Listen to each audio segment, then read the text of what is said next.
लग्नानंतरची त्यांची एकांतातील पहिली रात्र होती. खोलीचा दरवाजा लॉक करून सूरज तिच्याजवळ आला तेव्हा तिच्या छातीत धडधडायला लागलं होतं. तो तिला हळूवार स्पर्श करू लागला. तिचा हात हातात घेतला तेव्हा तिला विशेष काही जाणवले नाही. त्याने तिला मिठीत घेतले. नंतर तो तिच्या केसातून हात फिरवू लागला. तेव्हाही तिच्या मनात कसल्याच भावना निर्माण झाल्या नाहीत. आपलं प्रेम एकेरी होतं हे त्याच्या लक्षात आलं आणि तो घाबरला. तिला आपल्या स्पर्शाचा, प्रेमाचा काहीच न वाटण्याचा संदर्भ लावताना त्याला अस्वस्थ वाटू लागले. तो तिच्यापासून 4 हात दूर जाऊन उठून बसला. मी तुला लग्नाआधीच सांगितलं होतं सगळं, पण तूच ते गंभीरपणे घेतलं नाहीस रे. तुझ्या स्पर्शाने मला काहीच का होत नाही रे. निर्जीव झालंय माझं शरीर. निर्जीव? भीषणपणे खचलेल्या तिच्या या बोलण्याने त्याचे हात जणू थरथरूच लागले. व्हर्च्युअल ॲपवर ती सूरजला भेटली आणि खूपच आवडली सुद्धा. नंतर ऑनलाईन भेटीचं रूपांतर प्रत्यक्ष भेटीत झालं. भेटी होत राहिल्या. तिच्यावर सूरजचं प्रेम जडलं होतं. पण एकदा भेटीत तिच्या 2 मुलांबरोबर मी रिलेशनशिपमध्ये होते.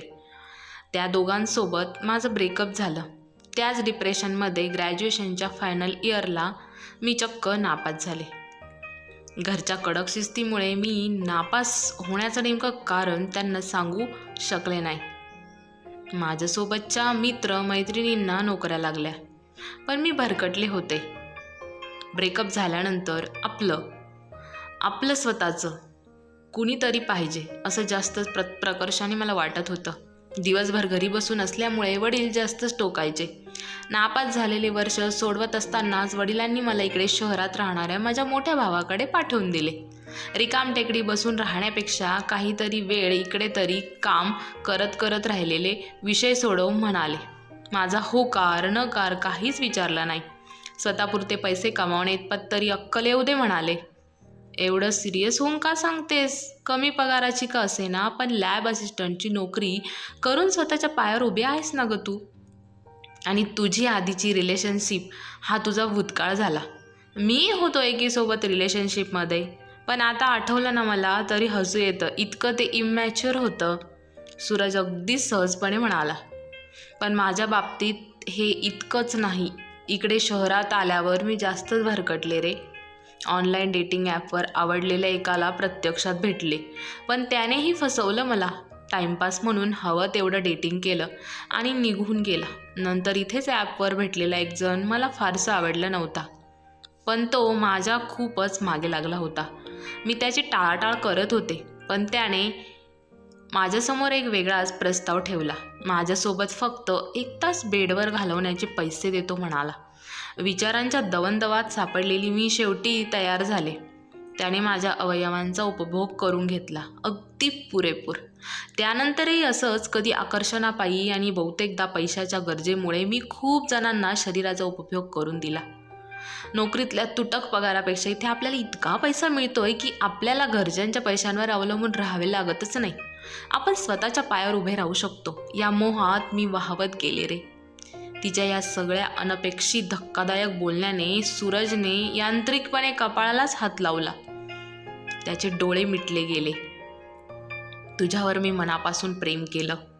तू जो काय निर्णय घेशील तो मला मान्य आहे, असं म्हणून तिनं त्याच्या हातावर हात ठेवला. तिला आधाराची गरज आहे हा तिचा स्पर्श त्याला सांगत होता. त्या दिवशी तो फारसा काही बोलूच शकला नाही, पण दुसऱ्या दिवशी सावरल्यावर त्याने तिला त्याचा निर्णय सांगितला.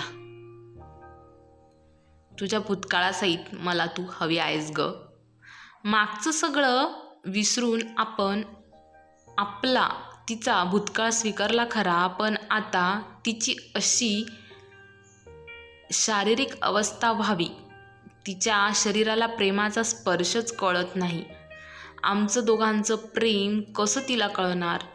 मग पहिल्याच रात्री बसल्या जागी त्याच्या मनात विचार येत होते. त्याची ही अवस्था लक्षात येऊन धीराने ती म्हणाली, आपलं लग्न झालं असलं तरी अजूनही निर्णय तू बदलू शकतोस. माझं आयुष्य मी स्वतः उद्ध्वस्त केलं आहे पैशाच्या मोहापायी. पुढे माझं मी बघून घेईन, पण माझ्यामुळे तुझं आयुष्य उद्ध्वस्त करायचं नाही आहे मला.